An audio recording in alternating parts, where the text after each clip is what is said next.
Well, if you want to hear any of the sports talk, tune back in at 7 o'clock. Don't tune out now. When we sign off, tune back in at 7 o'clock. Well, we may not be more interested. We're better looking. Well, I'm on both, so I don't know how that works.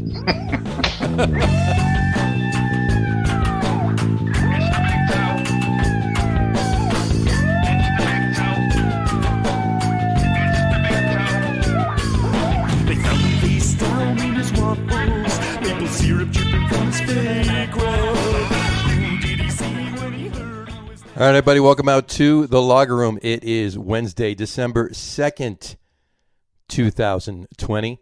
Jersey Johnny coming at you, and with me, as always, is Mr. Beer Samurai. Say hello, Mr. Samurai. Hey, guys, happy National Mutt Day. It is National Mutt Day today, is it not? And you and I are both mutts. Oh, I'm a much bigger mutt than you, though. You are a much bigger mutt than me.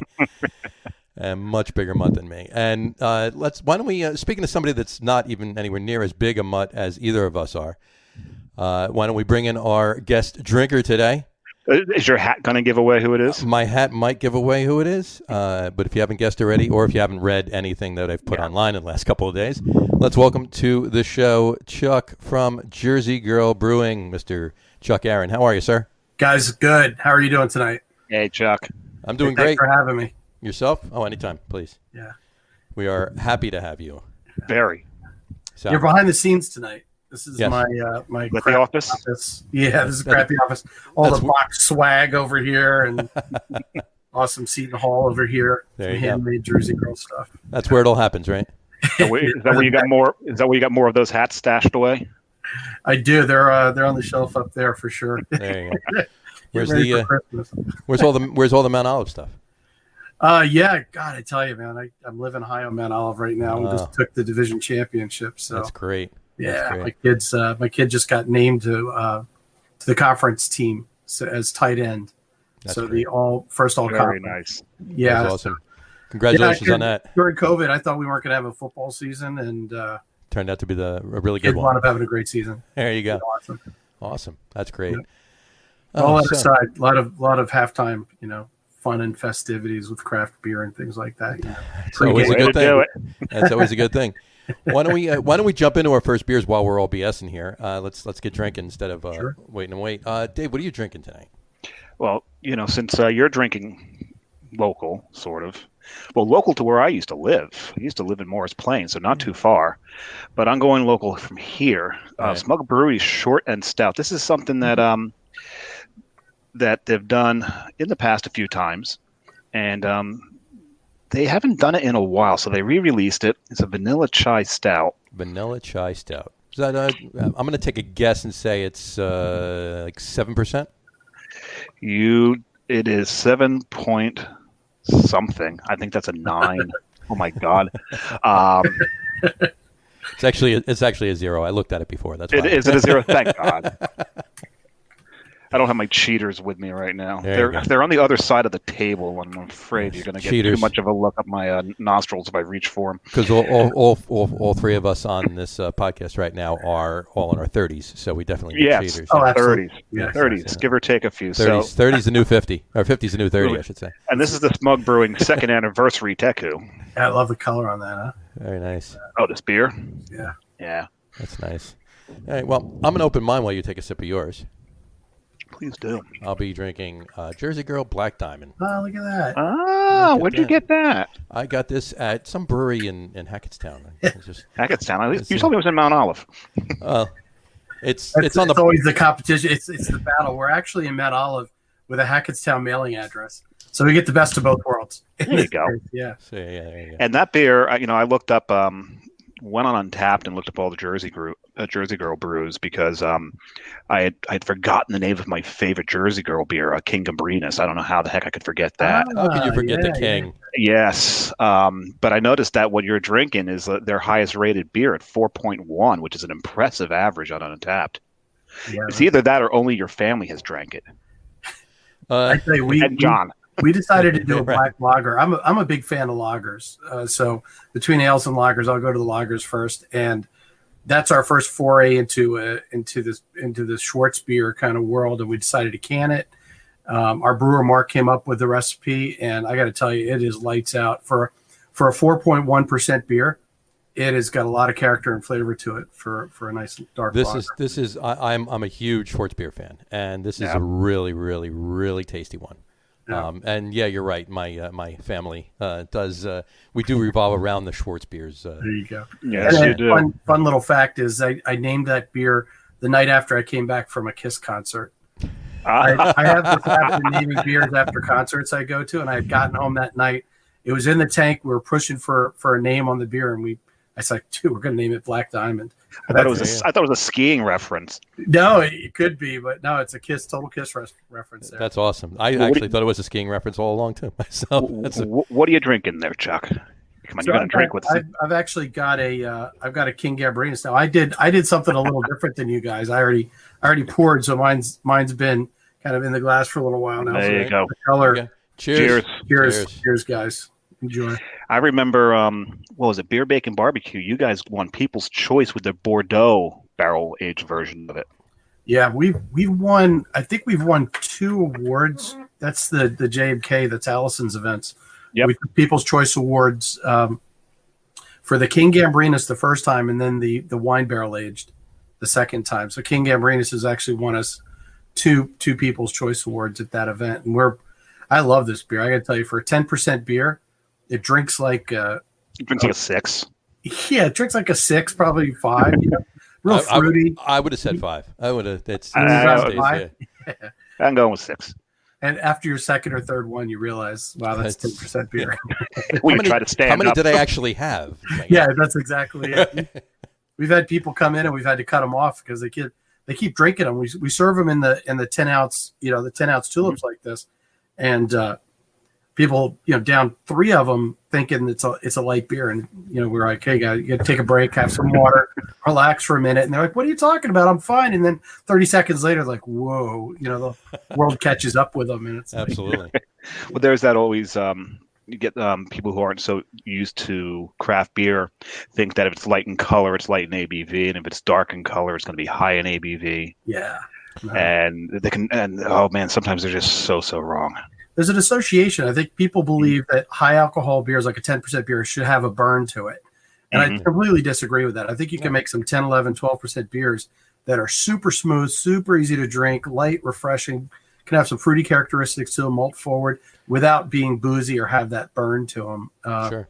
I think people miss out. There's a lot of consumer misconception about that, and they miss out on some really great triples, quads that are out in the market today that are just fun to drink. For a while, there it was really hard to find a triple that was not hot and boozy.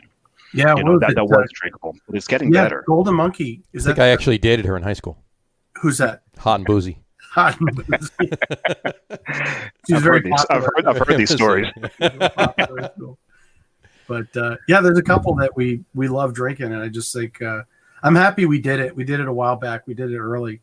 I think it was like our 3rd beer that we put into the flagship series, and I'm glad we did that. We were told it would never work in distribution at 10%, but I disagree with that. Yeah, I agree, and I'm sure your numbers are disagreeing with it too. Exactly. As popular as that beer is, it's one of your best sellers. You said, right? It's up there. Yeah, it's number 3. It's number 3 of all of our flagships. Yeah. And Rake Breaker is number 1. Oh yeah, Rake Breaker. Well, it depends on the season. They're pretty much equal. Rake Breaker and Sunkissed Citra will usually go neck and neck. And in the summertime, Sunkissed Citra does exceptionally well, and then the fall and winter, Rake Breaker does exceptionally well. So I think it's just the seasonality of the grapefruit flavor versus the nectarine that does really well in the market. Nice.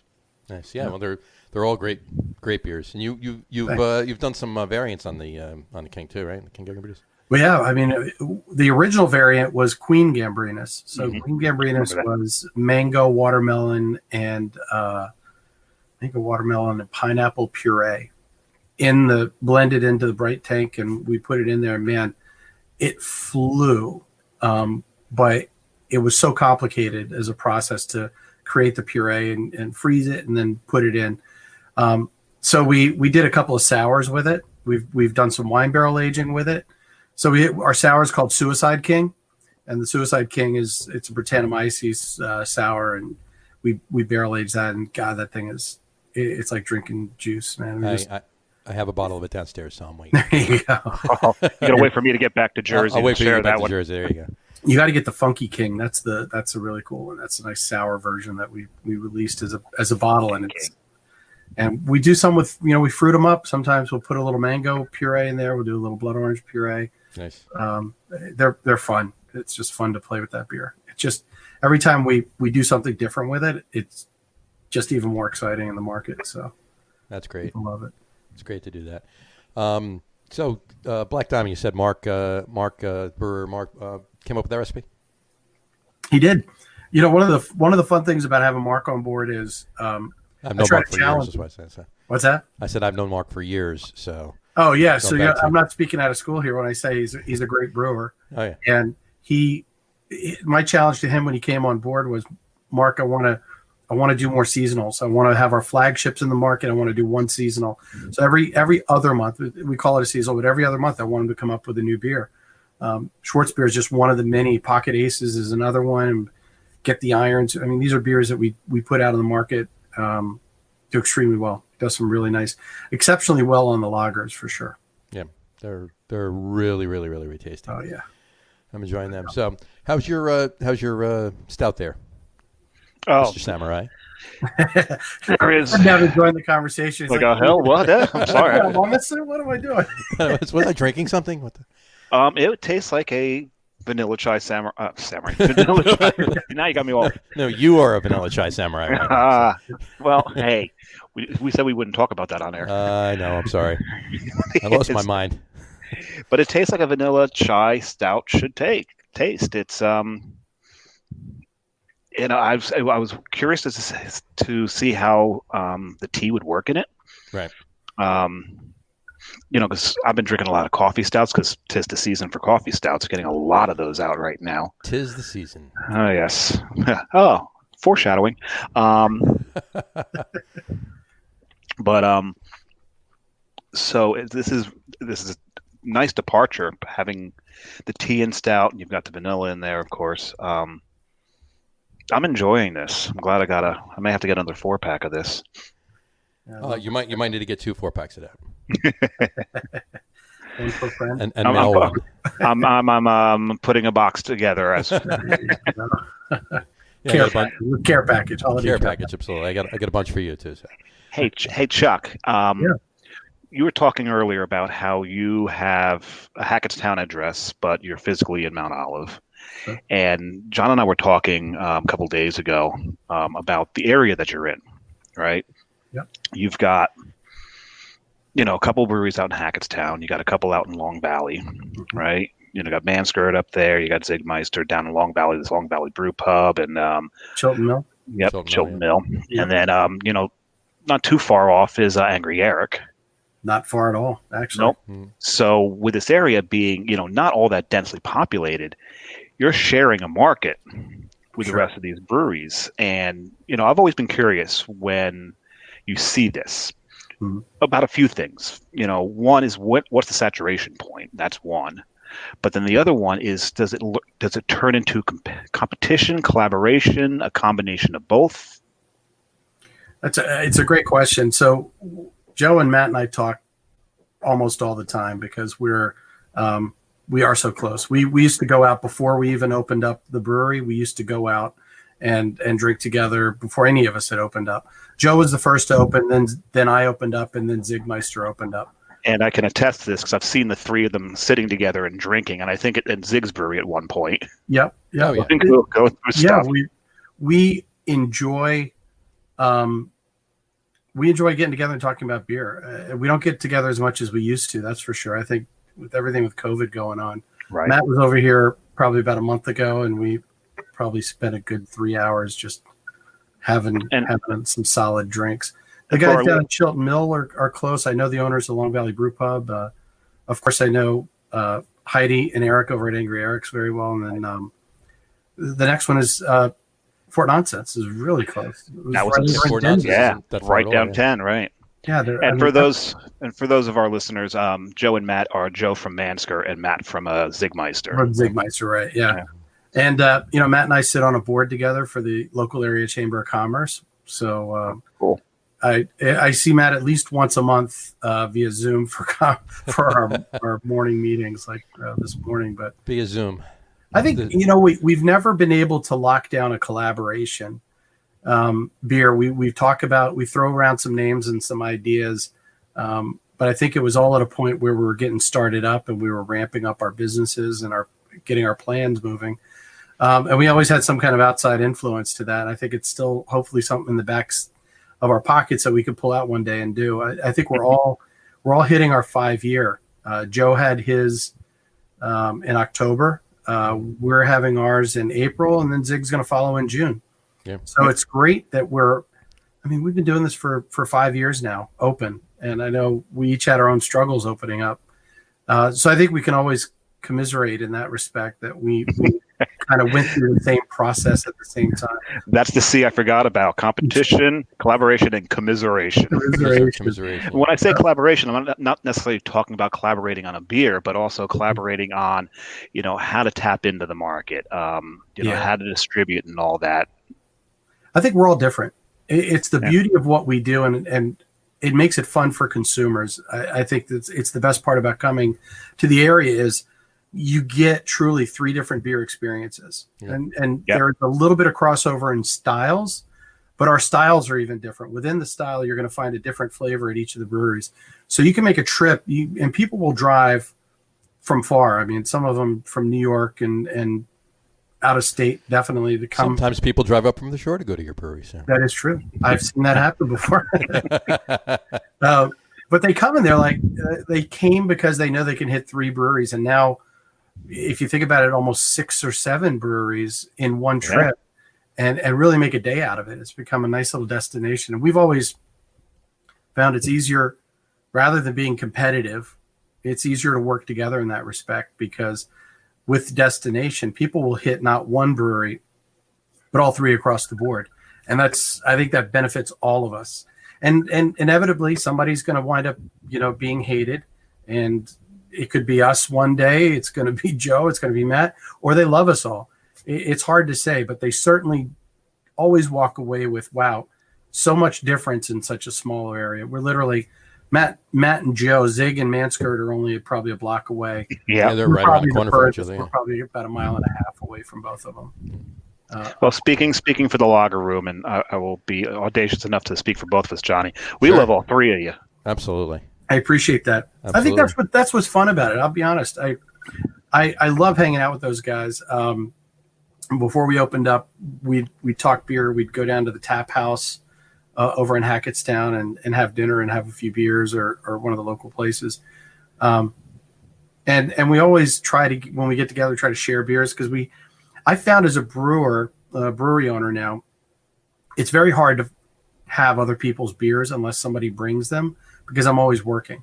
Right. So sometimes, at least once every couple of months, I try to pick a day and just say, that's it. I'm not, like on a Saturday, I'm out.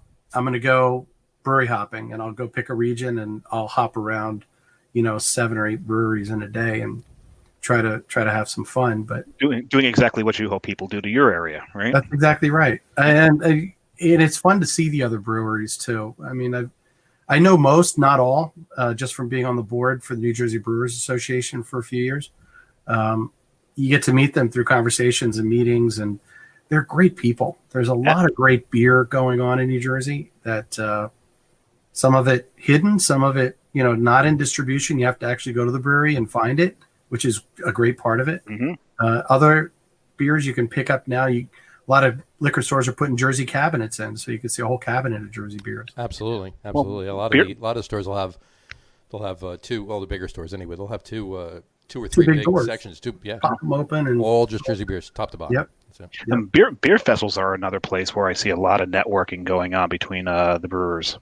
It's that moment where we're not all working, I think. Mm-hmm. We're in a social place. It's work, but it's fun. Before they let the people in. Yeah, exactly. And John and I've worked a bunch of festivals together. I love going to festivals as an owner, because I love that reaction you get from somebody. You get it here in the sample room, but you get it over a weekend, and there's a lot of crazy things going on. But when you're at a festival behind a booth pouring from a box, you've got that immediate, that person picks up the glass and they do this, and you get the facial response, and then when the back turns, you get the honest response, right? As they whisper in their phone. If you see the taster poured into the garbage can as they walk away, right? You'll watch them as they're walking. You're going, are they going to drink it, or is it a ground dump? They're going to just dump it in the ground. I miss the festivals. I'll be honest with you. I really so do I. You know, I agree. It's the fun. It's the, how are you guys doing? What's new? What are you brewing? What are you doing? And you get to taste a lot of beer in one day, which is awesome without having to travel too far. And I miss the brewers' side time too. Bring some extra bottles from the brewery or whatever, and then between sessions or post or pre-session or whatever. Halftime taste this. You know, that halftime at the Morristown Armory is amazing. Oh yeah. Oh boy. What was that one in Jersey City that you had? You gave me. So it was a barrel aged stout, I believe. Oh, that was Wake Up and Smell the Coffee. It was barrel aged. It was barrel aged. Yeah. Oh, wow. Barrel aged. It's Wake Up and Smell the Coffee. It's a porter. It's actually in the tanks right now. It's a 10%. It's got Kona coffee in it, and it's got chocolate in it. This year we doubled the coffee, we doubled the chocolate. Nice. To really bring that flavor out. We started canning that actually last year. We put it into distribution now, so that's coming out. If we can get cans, we'll put it out in January. Cans is a new thing. Canning. Oh yeah. You can't get cans. Anywhere. Well, Anheuser-Busch can get cans, but everybody else is. And they're not going to be as magnanimous as Sam Adams was when there was a hop shortage. No. Right. No, I don't think so. I don't think this is. They say the can shortage is. It's going to take years before we get out of this because it's well, especially with COVID. I mean, everything went to cans. Yep. We stopped selling kegs. I mean, we sell kegs here and there, but not anywhere near what we do in cans. So we're lucky we bought a candy machine this year. I had ordered it last November. It came in April. We put it together and started running it in April. And thank God we did, because it's a beautiful machine. I saw it like right after you. Oh, thanks. You got it's a nice Cody. It's a Cody counter pressure filler, and there aren't a lot of counter pressure fillers in New Jersey. I think the only other one I know of is Bolero Snort has one. They have the same machine we do, and they're gorgeous machines. You talk about low dissolved oxygen levels, great fills, consistent fills, fast, repeatable, not a lot of waste. That counter pressure is big when it comes to canning. Huge. It's huge. I didn't realize we did atmospheric filling with the Wild Goose line through Ironheart Canning when they were doing our stuff. Mm-hmm. And, there was always an inevitable amount of waste just from that in and out of the filler. And now with the counter pressure, I mean, it's a little bit of foam overspray and everything else goes in the can. It's great. Nice. Really solid piece of equipment. So we're getting our dollars worth on that. Great. Congrats on that. That's great. Oh, thanks, man. Thanks. It's a work of art. When you guys are in the area, John, you've already seen it, but Dave, if you ever come down, stop in on like a canning day, I'll let you guys know. And man, it's fun to watch that thing go. Yeah, I've got to get down. I am so missing Taylor pork roll, egg and cheese. Look at him. Look. See what he just did. He put Taylor and pork roll in the same, so he covered his bases for the whole state. We don't want hate mail. We don't want letters. It's Taylor ham, egg and cheese. There you go. And everybody listening in Rhode Island was like, "What the hell's he talking about?" God, I miss it. That is the breakfast of champions. Absolutely. Absolutely. The artery clogger. It is. Totally is. Speaking of, we've been talking about beer news, if you will. I see the crawl on the bottom you got going here, too. Yeah, just put out just for the segment, That's pretty. Something Dave and I were talking about before. Get your take on it. These new, I don't want to say chains, but national chains, if you will, coming out with beers, but obviously having other breweries brew them for them. Trader Joe's just released cookie butter beer. I think Hardywood in Virginia is brewing it for them. It's I'm looking at it right now. Are you talking like the Wawa beers? Hardywood is making a beer for Trader Joe's. It's called cookie butter beer. I'm just now calculating where the hell my local Trader Joe's is that carries beer. It says according to their this one blog, it says tastes like Christmas in a bottle. It says. There you go. That should be interesting. All Christmas cookies, huh? Exactly. Leave that for Santa this year. And you may need it. Along those lines, too, Waffle House has a beer now, too. It's a bacon-flavored beer. Like a Rausch beer? I guess it's. I'm guessing. I know. I just opened it up here. Huh. Yeah, it smells like Waffle House is getting an official beer, and it smells like bacon. That's what it says right there. But I'm trying to scroll through. Oh, here, Acani Brewing Company. Oconee. I've never heard of them before. They're in Greensboro, Georgia. They're brewing the beer for them. But along those lines too, you have Harpoon teamed up with Dunkin' and brewed a couple of beers. Those are huge up here. Yeah. Gee, I wonder why. Because Dunkin' just rules here. And so does Harpoon, though. So, here, you give directions by Dunkin'. Okay, go past 3 Dunkins, make a right. All right. They're all over, huh? Absolutely. Oh, it's ridiculous up here. And then you got the Yingling every year with the Hershey's chocolate porter too. So I still haven't had that. That's pretty new, right? That's relatively new. 2 or 3 years. Right? This is the second. At least last year. At least the second. It's at least 2, if no more than 3 though. I haven't tried it yet. I'm anxious. Neither have I. I haven't either. It comes and it goes so quickly. People jump on it. I couldn't find it at all. I looked for last year, couldn't find it. I looked for this year, couldn't find it. I did, however, speak to my daughter's boyfriend who works at Bottle King in up in Ramsey, and he did get a 6-pack, and he drank 5 of them, and he has 1 of them left. He's saving it for me, so there you go. There you go. There you go. They'll flood the market soon, and then there'll be tons of it on the shelves. And it'll be everything, yeah, exactly. Right.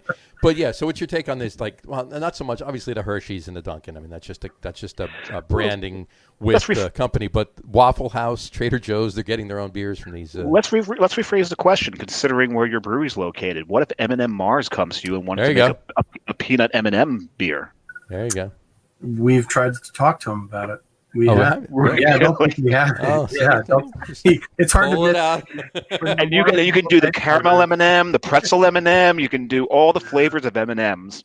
They don't do that. You've got a whole line. They don't do that. I wish they would, because it would be a great part of our wake up and smell the coffee. Oh, that'd be great. Chocolate, put their chocolate into it. But yeah, you know what? I think things or just a Marley's Tavern now. You can do that. Yeah, Marley's Tavern. We do that. We do private label beers. If you go to Alice's or Windlass over on the lake, if you go to OMG Burger, which is right down the street, if you go down to the Rockaway Diner, we do their private label beers. Rockaway Diner has a private label beer you do for them? Yep.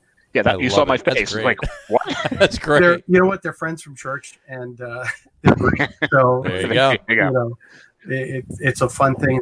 They're just a great restaurant. In addition to being a diner, they're just a great place to go as a family. The Rockaway Diner is really good. I definitely. Oh yeah, they're absolutely. Spectacular. Yeah, and what better place to talk about beer than at church? We did a Kolsch for Applebee's. I don't know if you remember when we first opened up. We had 30 North Jersey Applebee's that were selling. It was kind of a Wizard of Oz themed. It was a naming contest and stuff, but it was a Jersey Girl beer that they were promoting as their house Kolsch, and we did that for probably a year with them. And it was a great opportunity for us. It helped us pay for 260 barrel fermenters out back. So that's great. I'm still wrapping. That's great. I'm trying to wrap my mind around the term house Kolsch. House Kolsch. Hey, yeah, that's you don't hear have every a house day, right? Anything you want. I mean, yeah, I know, but a house IPA, a house lager, but a house Kolsch. Kolsch is a great beer. Oh, I love Kolsch. I love a good Kolsch. Kolsch is loving to hear that. Of the lighter beers that go to, sessionable, I mean, other than session IPAs or whatever, because I'm a big IPA head. Yeah. But of the lighter beers like that, Pills and stuff like that, I'm a big Kolsch guy. Oh, love them. You can't go wrong with it. I mean, you can't go wrong. With I've had some that have gone wrong. Yeah, in most cases, you're not going to go too wrong. But we did that. I think it's just. I was going to say this earlier. I think when we opened up 5 years ago, there were things in the beer world that were taboo. New Jersey was a very small market. We were probably in the 20s or early 30s of the number of breweries opening up in New Jersey. I think now there's 123. And things we talked about back then were, hey, let's put fruit in this, or let's do this and that. It's like, no, don't touch that style. It's got to be pure. And you watch what breweries are doing over time now, and they're getting creative with their styles. And I think Bolero kind of blew the doors off of anything and everything you could do with a beer. Are they creative? Or is that? I don't know. Is that a true statement there, Chuck? Goes in a can. It's good. But they're good. They're unusually good. I mean, I'm not one that can, that can name all the beers, but there are people out there that can name like every Bolero snort variant that's been out there. How's that even possible? I don't know. I mean, obviously, my proximity to Bolero's brewery right now kind of hinders me from getting there. I'm all the way down in Monmouth County, but we'll talk to Brian. But no. But I was just going to say that I mean, I've known Bob. I was drinking Bob's beers when he was brewing them in his garage. Okay. But way back. But what's odd is that since he opened, my daughter and her boyfriend have been to the brewery. Both of my daughters and my one daughter's boyfriend have been to the brewery more than I have. It's multiple times more than I have. I may have been there more than you have, John. No. You have not been there more than me. But it's a great facility. But I think things are taboo. Again, it's creativity now. There's a lot of we still like to hold on to being stylistically correct. And if we're going to do a Pilsner, it's going to be a Pilsner. And we're always looking to improve and modify that recipe to get closer and closer to being stylistically correct. Mm-hmm. But if we do something like Elder Magic, which is a Hefeweizen with elderberry and lemon in it. Such a good beer. What's that? Such a crazy good beer. I love that good beer. Man. People are like burning torches and pitchforks outside to get us to brew that again. Didn't I get a case of it from you? Like when I was up there? Yeah. People would come in and order cases of Crowlers when we had it on tap only, and walk out with a case full of Crowlers. And I was like, wow, that's love for a beer. So I wouldn't have even thought of brewing a beer like touching a Hefeweizen with elderberry and lemon 5 years ago would have been. I'd be, as a brewery owner, my head on the chopping block. Now, I think people are starting to realize beer can be accurate, so to speak, stylistically, but it could be fun. It could be creative. You can, like, you're having a beer with tea and it's good, right? You're enjoying it. But who would have thought, a lot of the English porters and stuff like that. Sure. You go to England with a beer like that, I'm not sure what would happen still, but the camera police would chase you right out of the country, right? Take you with their little batons in their hats. Stop. Quick aside, tying those a couple of conversations together there. I believe the first time I actually ever had Elder Magic, I don't think it was Elder Magic at the time, because you had done the hef before you made it, the elderberry and with the lemon, right? We did, we did just a straight up Hefeweizen. Right. Yeah, when you first opened, you had that. Yeah. I believe it was at, if I recall, it was at the one of the festivals up at Crystal Springs. We were pouring next to each other, and you had brought a small like pilot batch that you brewed of basically what turned into Elder Magic, and we were drinking that day. And it had the wonderful name of Elder Lemon Weizen. That's what it was. At the time. Elder Lemon Weizen, which is the worst name I think we could have ever. That's a mouthful, yeah. It was a great beer, though. So. It was our first shot at brewing it. I mean, you literally had. I remember that festival. That was the first time we premiered that beer, and once the word got out that we had that on as a keg, it was gone. I mean, it was gone in probably an hour. Oh, yeah. But I think you and me drank probably half of it, though. So yeah, well, I drank the other half. It was good. But then it came out as we decided to can it. We named it Strange Magic because I went to an ELO concert. I was going to say, please tell me that was named after ELO. That's my favorite band. It came in and Fat Guys they have a Strange Magic. It's not a Hefeweizen or elderberry, but they were in the process of doing a trademark and asked us if we wouldn't mind changing the name so they could complete their application, and we did. So now it's called Elder Magic. Mm-hmm. It's in the same vein. Can design's the same. We just took the word strange out and put elder on it. So there you go. But that's what happens. I mean, there's so many names of beers out there. We search and search. You try not to duplicate or copy, or you look up trademarks, but it's hard. You got to, on that label, put like a little elderberry that looks like a right after the E and the L at the beginning. Oh, that'd be great. Right? So people kind of like, hey, wait a second. That's a great idea. There's like 5 of us are going to get that. Or put the will.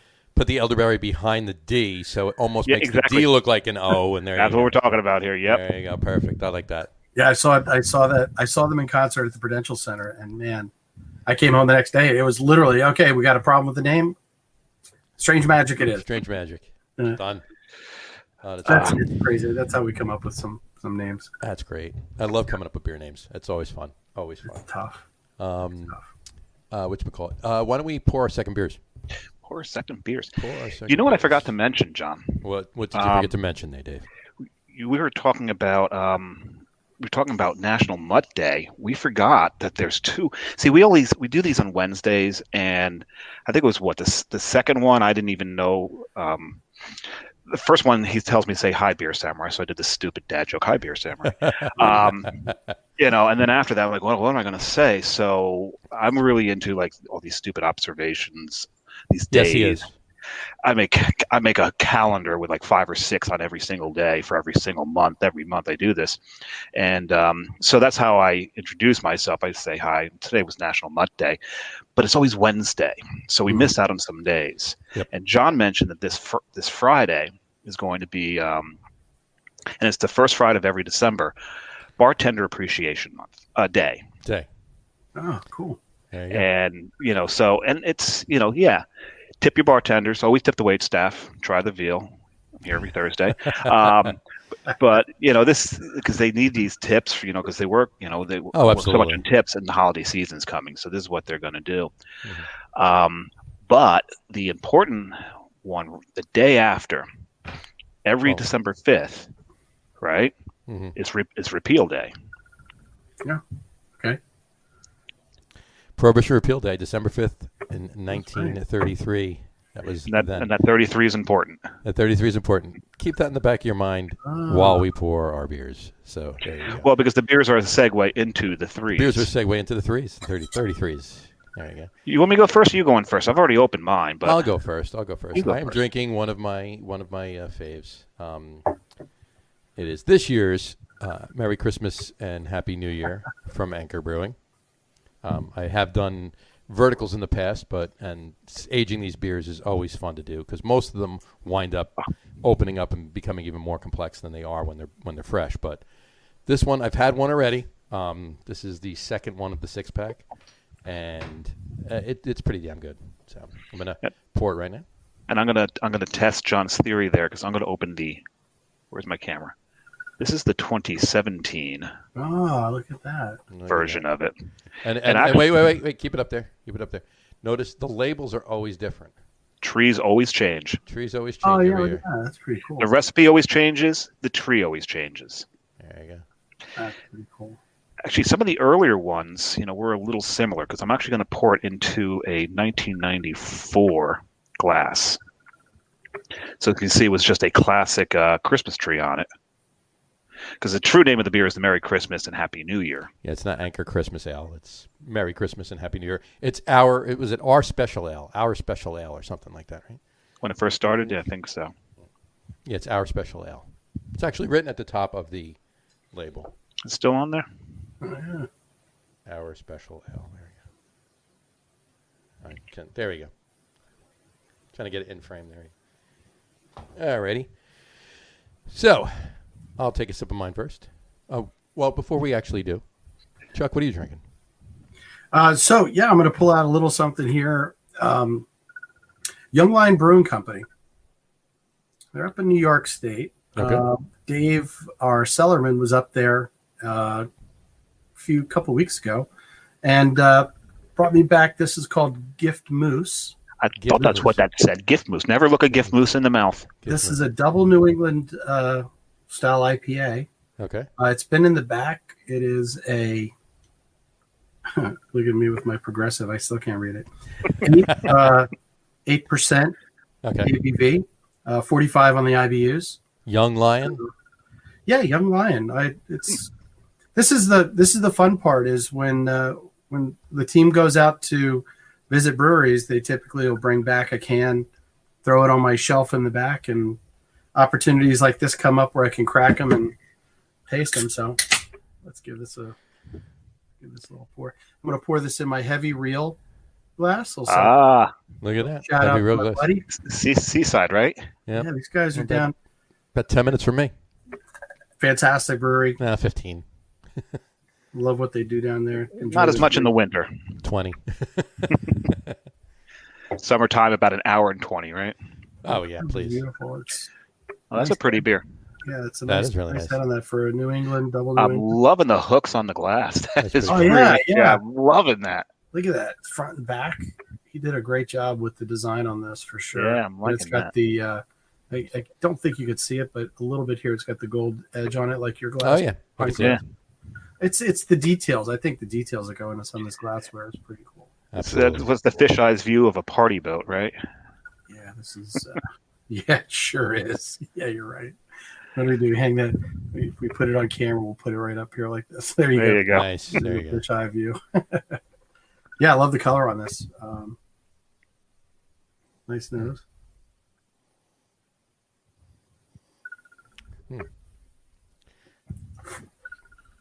So I'll take a sip, shall we? Mm. Yeah, dig in, guys. I'm already neat. Oh, wow. Yeah, that beer's nice.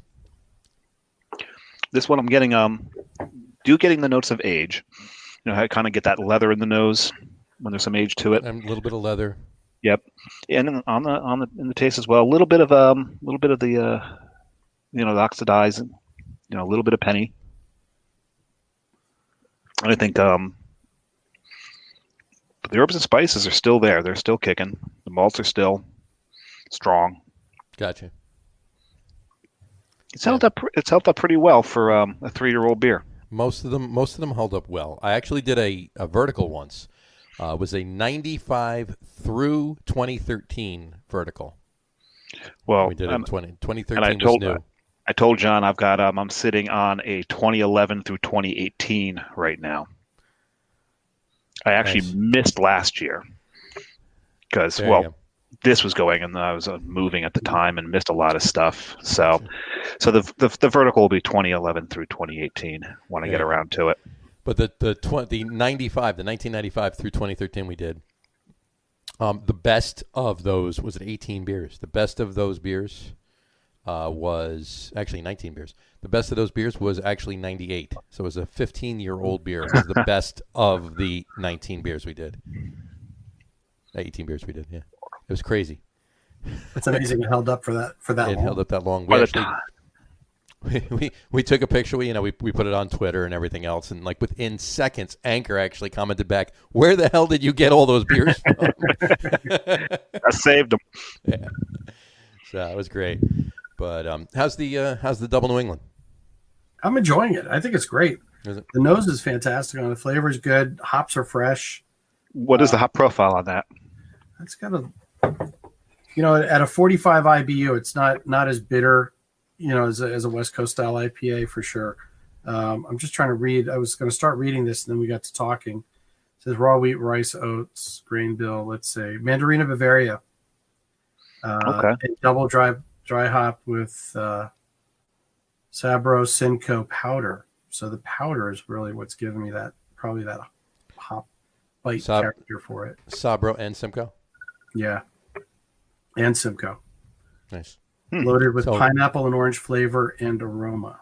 I'm not sure how you load up the aroma, but So pine and coconut in the powder. yeah, Are you pineapple and orange flavor, they say. I don't say anything about coconut, though. Are you getting coconut out of it, Chuck? No, did I say coconut? Well, no, I'm sorry. John Sabro. did. I did. Sabro usually throws coconut. That's why I didn't. mentioned that. I'm not really getting that. I'm getting a lot more of the Simcoe for sure. It's a tasty one. Nice. Good. That's awesome. Yeah.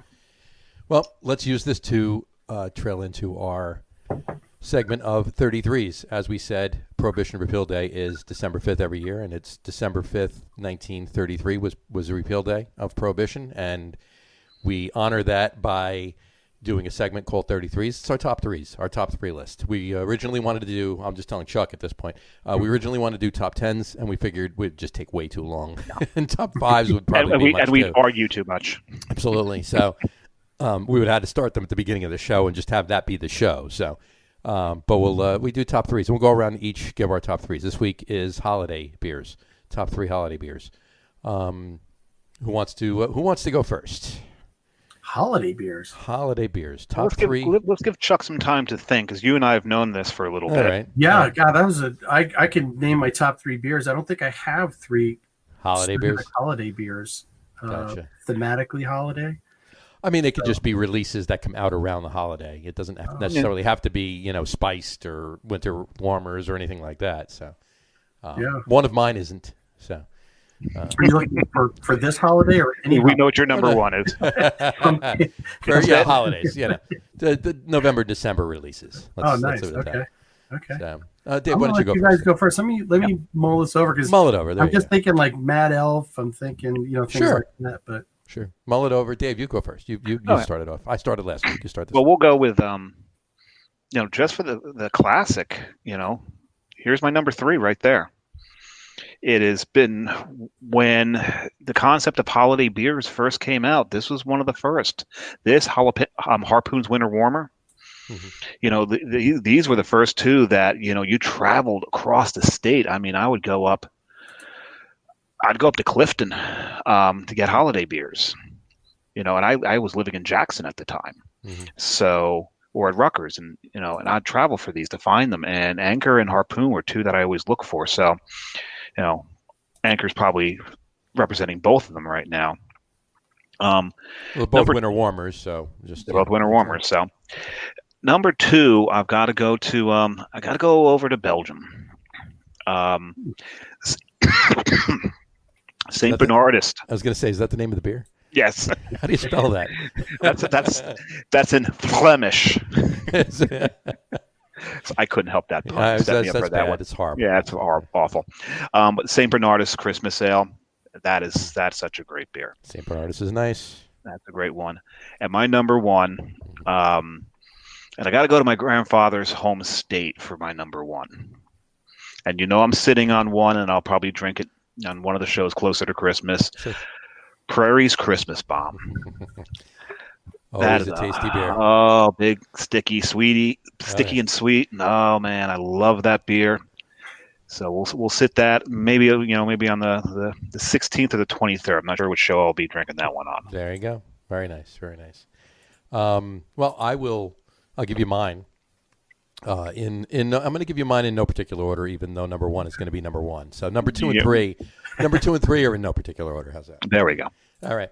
And believe me, this is hard because there's a lot of really, really good holiday beers out there, and I enjoy many of them. I really do. On a nightly basis. Yeah, exactly. In May. No, I'm kidding. Anyway, number 2 and 3 in no particular order. Nice Schoof. From that is a great beer. Nice, it's a winter warmer. Nice you went Belgium too. Belgium, yeah. Nice Schoof is such a good beer. If you've never had it, get it. I please get it. It's such a good beer. Nice Schoof is it's a winter warmer. It's about 8% ish, maybe even up to 10. It's between 8 and 10, somewhere in there. But it's such a good winter warmer. It's so well done. It's crazy. The other one that's either 2 or 3. I'm going to stay in Belgium. I'm going to say Scaldis Noel.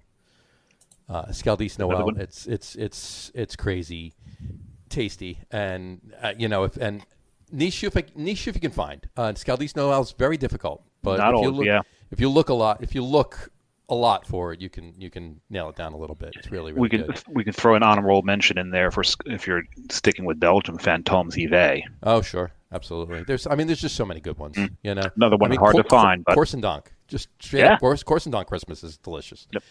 But my number 1 holiday beer, and I said it before on the show, Sierra Nevada Celebration Ale. To be at least the 4th time I think it's gotten a mention on the show. My God. He drank it on the last show. I drank it last week on the show. It's my absolute favorite holiday release. And again, it's an IPA. it's a fresh hop IPA. But it's so good. It's insane. So, and I'm sorry. I think and I love Celebration, but when I think of Christmas, I really just don't think of IPAs. Mm-hmm. I don't either. But that's me. But I drink it. But you know what? There's just so many out there. So I mean, it can be numbers. Honestly, numbers 4 through 10 are so damn close to numbers 2 and 3. Or even 1 for that matter. It gets close. Yeah. It gets close. So yeah. Do you have enough time there, Chuck? I did. I mean, I like Troegs Mad Elf. I said it before. Sure. It's kind of one of those beers that comes out every year that I enjoy drinking. It's kind of in that same ballpark as like Pumpkin at October. I don't like a lot of pumpkin beers. I think that's pretty well known, but that one for me stands out as just a great seasonal beer for that season. But definitely, Matt Elf. I think if I think locally, I think Ramstein puts out a winter wheat. They do. That's a good beer. Around this time of the year that I've had in the past. You're just kind of thinking about what comes out this time of the year. I think that's a really solid beer that I can really enjoy drinking. Yeah, Greg's winter wheat is really tasty. Yeah, it is, and he does just a great job with beers up there. I think that it's. I haven't been up there probably in a little while, but yeah, he's doing some. He's always done great beer up there. To the industrial complex. What's that? To the industrial complex. Yeah, the guy that does a lot of our welding has his machine shop over there. Is right across from the brewery. So anytime, there is a machine shop over there. Yeah. What's that? There is a machine shop right across. Yeah. Right on the diagonal from him is where he is. And a great guy, but when I go there, I tend to stop in and say hi.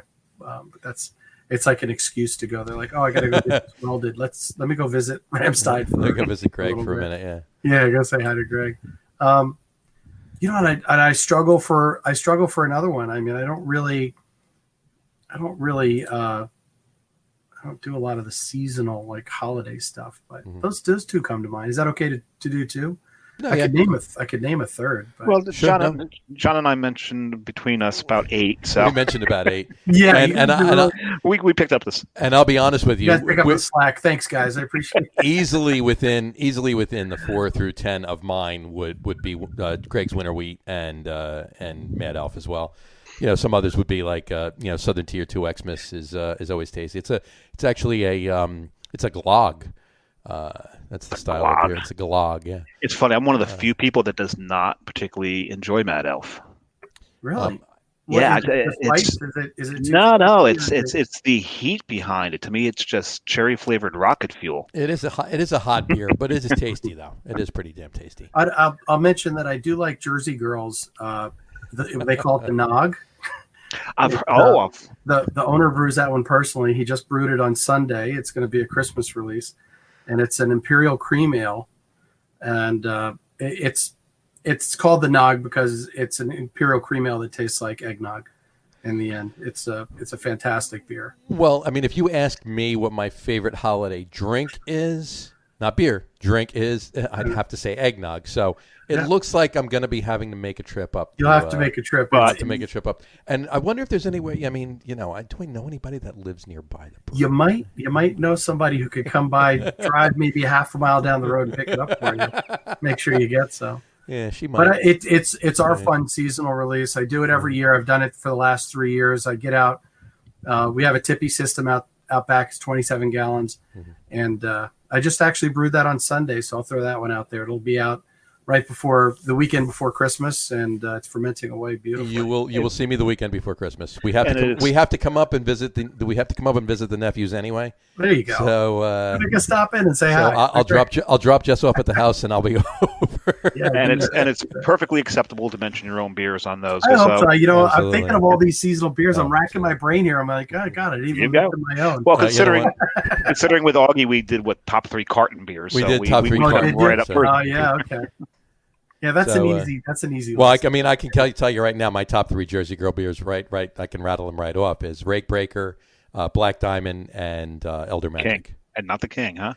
King is a damn close. I mean, you can give me 3A and 3B. There you go. On the sports show, we do top 10 lists, but we rate them. We'll come up with our list. Tonight is linebackers. Chuck, I know you've watched the show. Nice. Tonight's linebackers, top 10 linebackers in NFL history. Nice. Do I get a say in that? You can comment in. You usually do, but both of you usually do. That's the point. That's okay. So, but in any event, we usually sometimes there's a tie, and we don't try and break the ties. We just leave them in there. So lately we've been having like a 10A and a 10B. Tonight we actually have a 9A and B and a 4A and B. So we actually have 12 linebackers in our top 10. So, wow. So. Well, I already know my top 2. That's easy. Okay, your top 2. Let's see if they're. I'm not going to tell you if they're our top 2, but let's hear yours. But we're going into linebackers now. I always put LT as number 1. Oh, you got to. He changed the game. Actually, I can give you my top 3. Buckus, because he changed the game as well. the best inside linebacker ever to play the game. Playing and Chicago, for sure. Yeah, absolutely. And one of the smartest, undersized, best linebackers ever was Singletary. Those are my top Another three. Chicago, right? There you go. Well, I'm going to tell you now. Those three are in. I'll tell you this. Those three are in the top 10. I'm not going to tell you where they are, although you could probably guess where one of them is. Yeah, that's the number one is hard to argue. So yeah, it's hard. It's hard when you look at Lawrence Taylor and you look at what he did as a linebacker, and you look at Dick Butkus for sure. Chicago had a great season, early 70s football, completely different football game than you play today.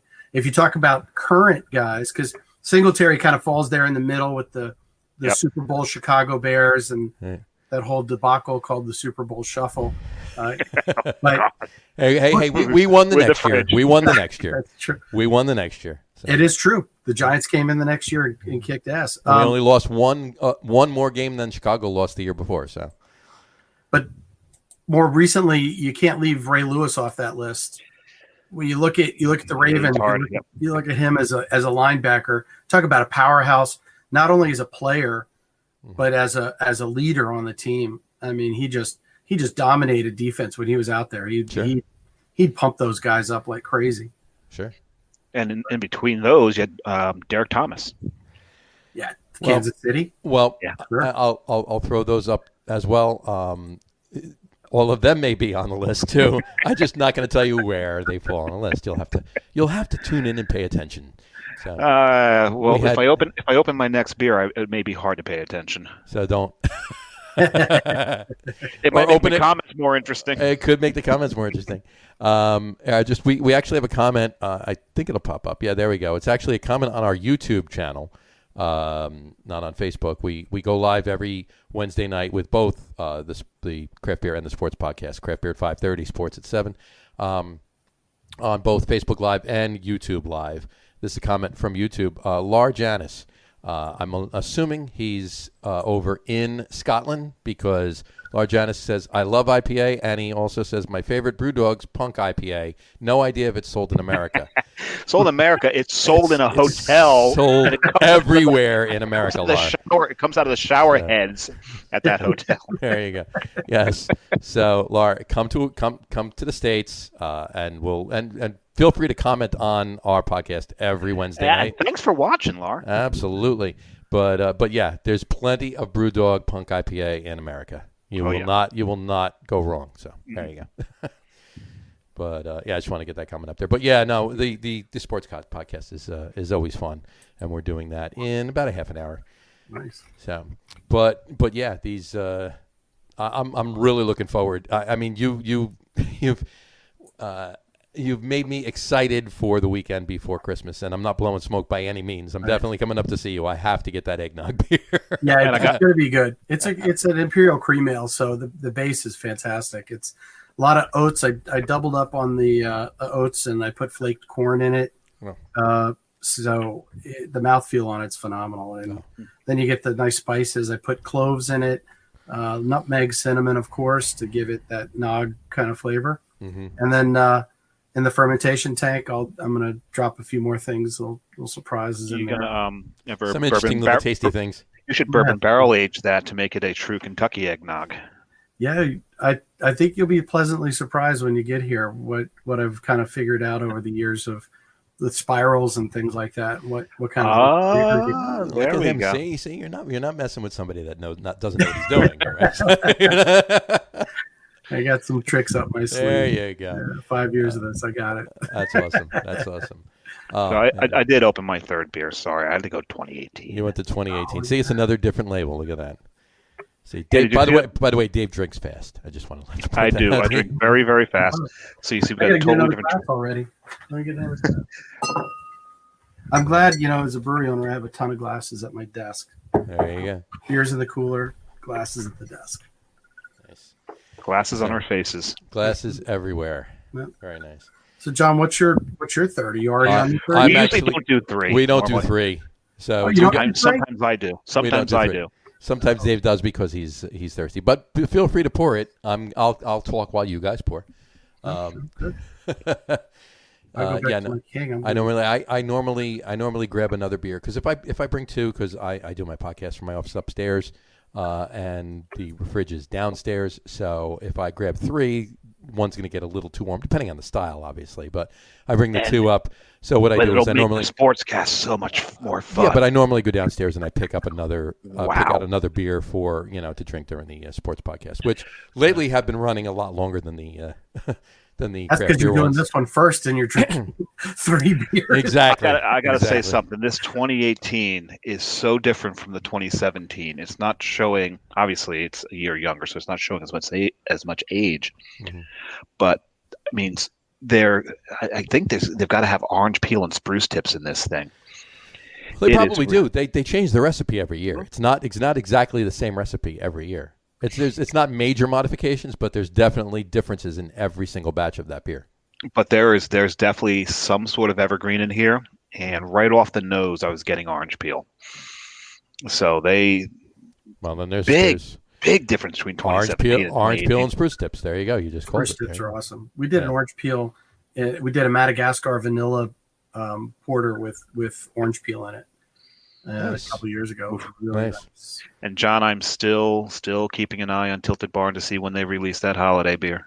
When they release it, make sure you get enough of it. That's all. Yeah, I will bring you some. They use spruce tips from their own tree farm, Okay. and the barn is open. The new barn's open. I did see that online. Tilted Barn is in was it North Kingston? Exeter. It's in Exeter. It's right near. It's right on the border of North Kingston and Exeter, but I'm pretty certain they're Exeter. Yeah, it's a great. Went up there not too long after they first opened. Chuck, I don't know if have you heard of Tilted Barn? No, I haven't. Yeah, it's in Exeter, Rhode Island. Justin and I Okay. went up there. It's Have you been to Hill Farmstead? Yeah.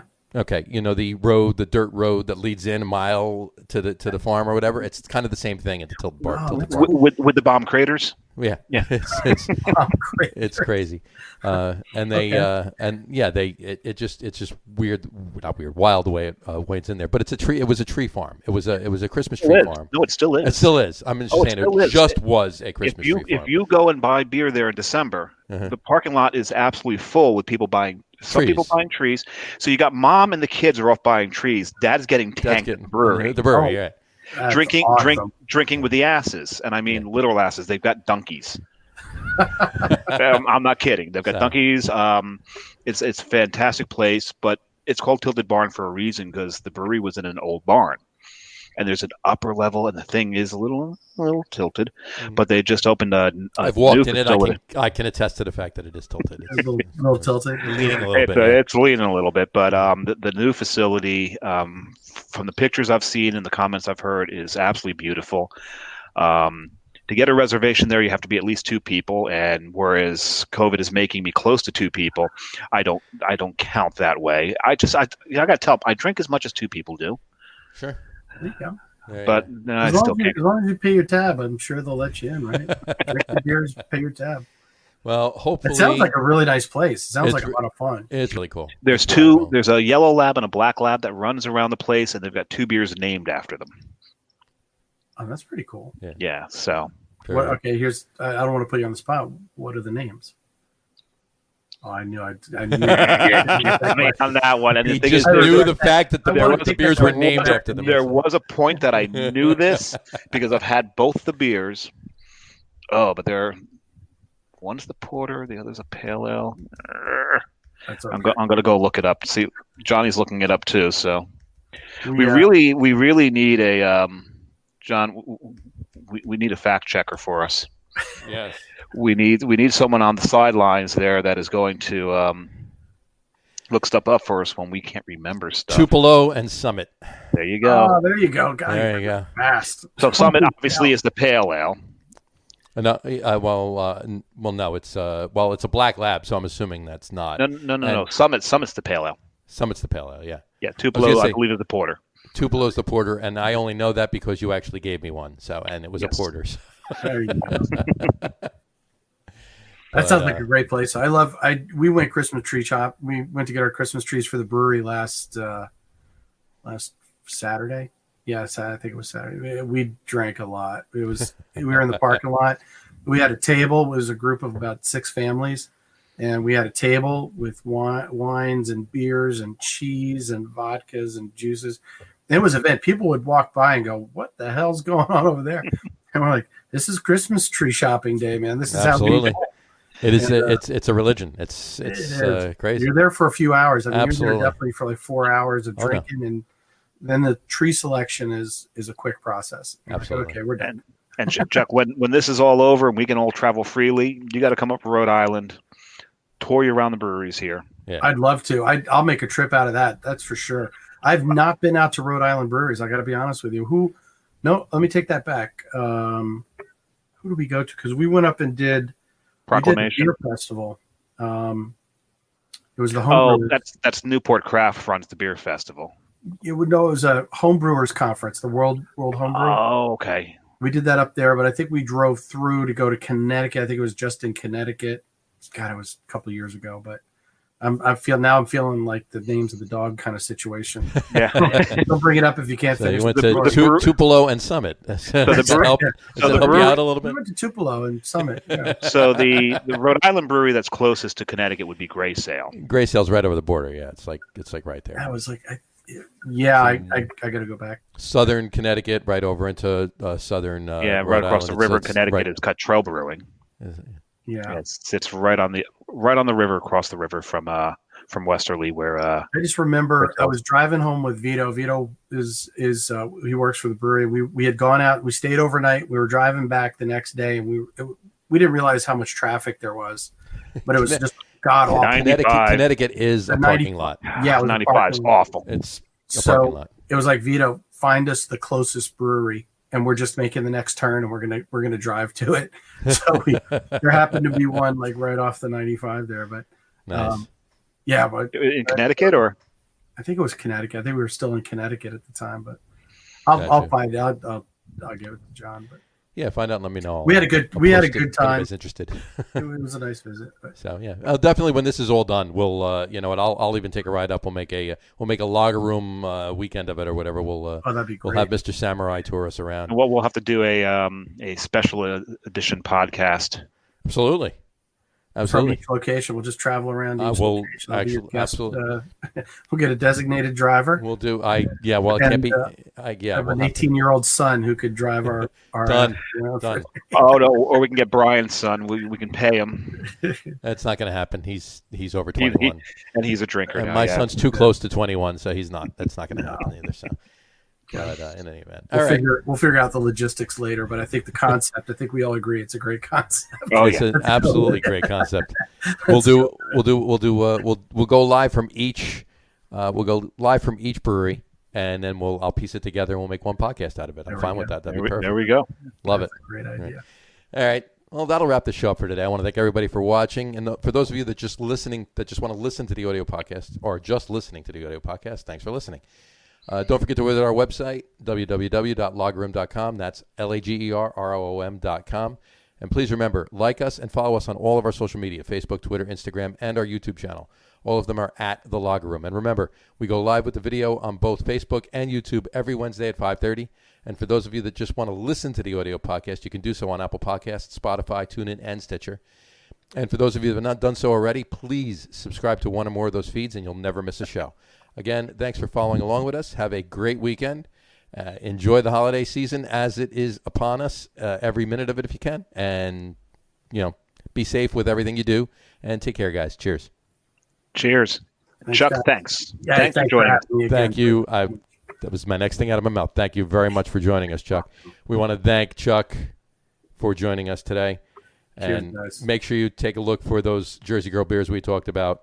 And if you're anywhere near Hackettstown, stop in the weekend of before Christmas and try some of that eggnog beer. But And leave if some you- for Johnny. Leave some for me. And if I'm there, we'll chat. All right. Cool. And there's no way we can get Dave down, but if we can, he'll be there as well. I will probably make it down in January. So Dave will not be there.